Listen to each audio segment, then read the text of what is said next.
que llevaban equipos de movimientos de tierra, que son para meterlos a dragar los ríos, el río Caura sobre todo, el Caura, el Aro y otros cuantos allí que según el decreto este que aprobaron el año pasado para hacer intervención en los ríos. De manera que el tema de la conservación de los parques y la lucha que debemos mantener para conservarlos tiene que ser muy frontal, de mucha valentía y con la mayor cantidad posible de personas que se incorporen a esta gran lucha por nuestra naturaleza. Es todo. Muchísimas gracias. Feliz tarde. Muchas gracias, Gilberto.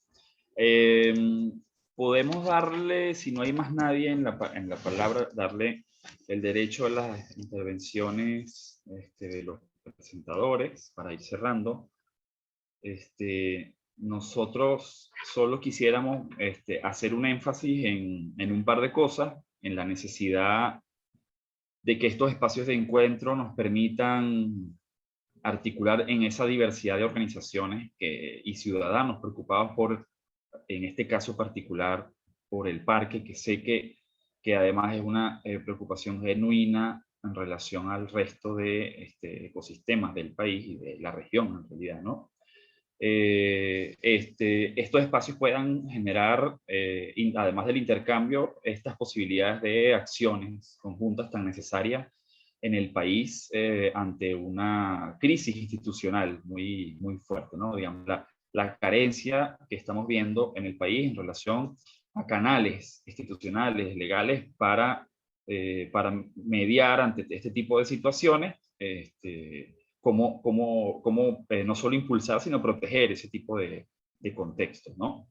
Y mencionar dos elementos que nosotros no consideramos que se puedan agotar para el debate, pero mencionarlos muy brevemente, que es nuestra preocupación bastante grande desde el observatorio en relación a la legalización de formas autoritarias en relación a la naturaleza. Estamos viéndolo, por ejemplo, con la ley antibloqueo que salió en octubre del año pasado, que básicamente da unos poderes extraordinarios al Estado y secretismo, un secretismo muy fuerte en los acuerdos, ¿no? Que ya existía, pero ahora se legalizan.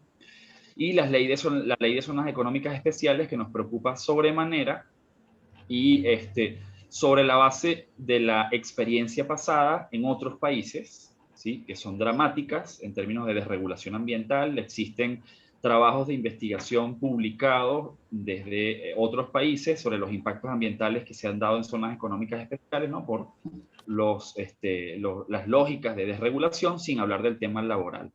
Y el último elemento que nos parece importante es uno que ustedes ya plantearon. Desde el observatorio vemos también con preocupación el avance de formas de mercantilización de la naturaleza, que nosotros vemos con cuidado, que queremos problematizarlas, queremos debatirlas, dado que el interés económico, como una lógica que prevalece en el sistema actual y que ha generado estos impactos ambientales, suele poner por delante la forma de acumulación de riqueza y no así la conservación de la naturaleza, sin hablar evidentemente del problema social. Entonces, a nosotros nos parece importantísimo esto que ya se ha puesto aquí para el debate. Les damos las palabras, entonces, para que redondeen. Les pediríamos, yo sé que quisieran tener más tiempo, pero pongámoslo entre 5 o 10 minutos por persona, máximo, sí les rogaría por el tema del tiempo, en el mismo orden en que expusieron. Damos la palabra a María Ángel, Hildebrando y Elide. Adelante, María Ángel. Bueno, yo creo que para cerrar, gracias a todos los asistentes en principio, este tema de todas las afectaciones que está llevando el Parque Nacional y que en los últimos 4 años se ha profundizado más, nos mueve a muchas personas. Sí, por supuesto, desde mi persona, sé que el uso de las bicicletas afecta la conservación del Parque Nacional, para lo cual fue designado bajo esa figura jurídica. A lo mejor fui muy enfática con el tema de los senderistas, pero exactamente es correcto, la erosión de lo que serían las vías para caminar normales, pues se hacen más profundas, se crean cárcavas, hay un proceso de meteorización mayor, y además de esto los ciclistas suelen abrir nuevas rutas. Entonces esto termina de afectar toda la capa vegetal, la capa vegetal del parque, ¿no? Entonces son como si lo viéramos como muchas hormiguitas a la vez operando en un sitio y se va dañando más rápido el Parque Nacional, que su función es la conservación. Por otro lado, de verdad, Elides acaba de compartir aquí en el chat la carta esta que está en la plataforma abas.org. Es importante publicarla, compartirla, firmarla. Y dentro de las distintas preguntas que nos dejaron en el formulario de inscripción sobre las acciones legales, creo que sí es el hecho de que hoy se hayan congregado varias personas en este foro, a mí eso me da mucha alegría porque sé que nos vamos a movilizar para más acciones ciudadanas. Tenemos los precedentes de el SUNET en Parques, del sindicato, que viene haciendo ¿cómo decir? Denuncias formales ante el Ministerio Público. Ya tenemos una ruta que nos ha descrito Lebrando bastante clara. Lo bueno es que este foro queda colgado en YouTube y si hay que revisar lo que aquí se dijo, pues nos vamos allá y eso.